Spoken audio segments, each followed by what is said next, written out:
Border states are bracing for a possible influx of asylum seekers thanks to new Biden administration policies and lack thereof. In a letter to FEMA, our next guest warned that an influx of migrants in his state of Arizona would put the health of thousands of residents at risk. Is anyone listening? Is anyone reading? The director of the Arizona Department of Emergency and Military Affairs and Major General of the Arizona National Guard, Michael McGuire, joins us now. General, we've seen this movie before. It's ugly. People flood across the border. The Border Patrol is overwhelmed. The facilities aren't adequate. And politicians, the decisions they make affect you guys. You're trying to get ahead of this. What do you hope people get from your letter? Well, good morning, Brian. Thanks for having me. My letter was intended to simply ask our federal government partners to pump the brakes, collaborate, communicate, and coordinate the efforts. Anytime we change migrant policy, we see a huge uptick in what is already a stretched-thin resourcing base in our border counties. And we're trying to prevent an emergency on top of an already statewide emergency for COVID-19. So you wrote a letter to Robert Fenton, senior official performing the duties of FEMA administrator. So you want FEMA to react. They got to come down and see what you see. What are you seeing right now that worries you the most? Right now, we're seeing small uptick in changes to policy, and really FEMA's role in this, I hope, never gets engaged, in that we never get to an emergent situation. But as we saw in 2014 and again in 2019, when we have top-down driven policy changes that aren't coordinated with the whole of government and whole of community, there is impacts on transportation, medical services, first responders, and our very overtaxed food banks. And we've been laser focused for almost a year on those most at risk in our communities. General, we're in the middle of a pandemic.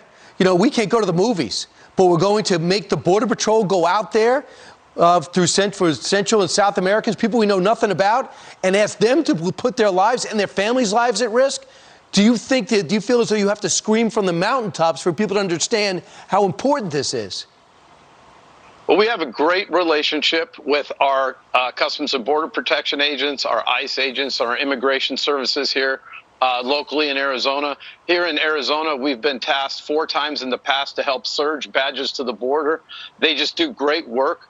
I think that as a military officer and the state emergency manager, I've been involved in many top-down policy issues. And if we don't coordinate at the local level, it's bound to be troubling at best. General, I think you got to start banging some desks and get in there, because we already know the president said 100-day pause on all deportations. We also know they're getting rid of the Remain in Mexico policy.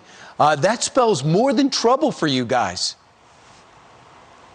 Right. If we do see the numbers that are predicted, it will cause very real resource requirement risks for our border counties. And we're calling on the federal government to bring all of Arizona's stakeholders to the table. Governor Ducey has asked for this. I'm asking for this. We're trying to make sure that if and when this policy is fully implemented, not only have we thought it through, but we have federal resources to help those counties so they don't bear an undue burden. General, you're very deliberate in your approach. I see you're very direct with your letter. You're very polite. Do you feel as though people understand what's about to happen? And do you encourage your attorney general to do what Texas did and sue the federal government in order not to have this 100-day pause? It's not plausible. It's not feasible. He had success in Texas. Do you encourage your attorney general to do the same thing? I have not engaged with the Attorney General, but to your question about Arizonans, Arizona knows the value of the border. We have over 390 miles of Mexico.